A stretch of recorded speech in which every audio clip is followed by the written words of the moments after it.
Today on the 1965 Pontiac, we have mounted and plumbed the evaporator slash heater core unit for the vintage air. Um, it's in there nice, the way it's supposed to be. The glove compartment insert will cover the rest of it. Now, while we're in the dash, and the dash is gutted, we're going to finish the proper wiring of this car. It has a new wiring harness. And a couple of things to consider here. When the air conditioner is installed, the venting is going to be like this. And what that does is it prohibits this car from having the normal well lights. When you open the door, the lights that come on in the wheel wells here, the foot wells. And the reason that's important, because this is a convertible. Convertibles don't have a dome light. So we have a kit here from American Auto Wire that we're going to use to figure out where to locate the lights. Install a new radio speaker, 10 ohm, had it reconed by a company out west. You work your way from the inside out. That's the inside out. Also, we're going to install a new steering column at this time. So, lots going on here.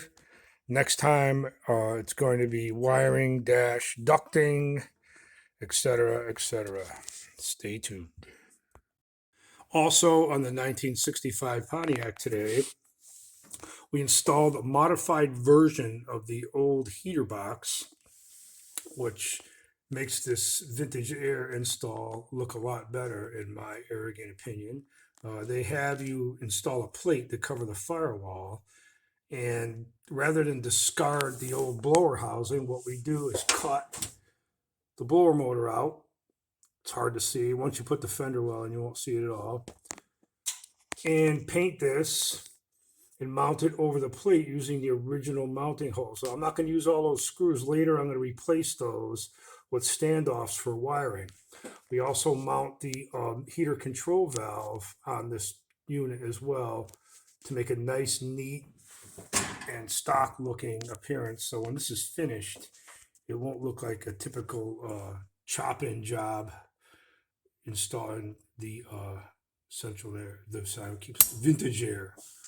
The other little problem with this car is that the owner is thinking about driving it in Florida. If so, we're going to have to upgrade the cooling system on this. It has no shroud. It just has a tiny little shroud on the top. Pontiac engines of this vintage, as a rule, tend to run hot.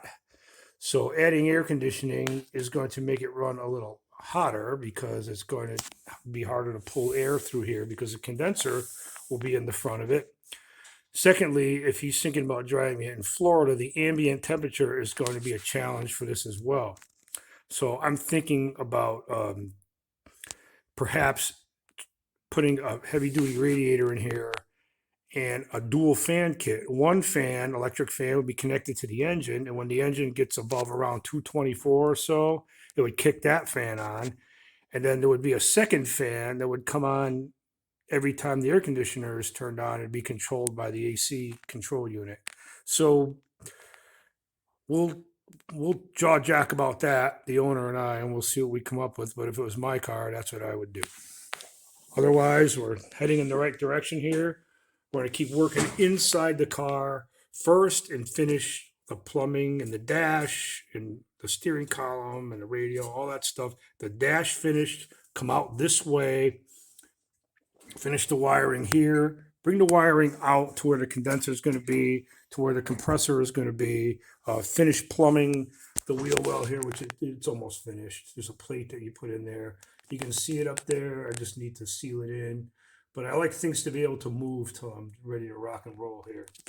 And this engine's going to be dressed up a little bit better. We're going to have new wires, a Pertronics ignition, and such. So everything here is going to have a very nice stock appearance that won't look all chopped up and butchered up. So that's where we're at. Stay tuned.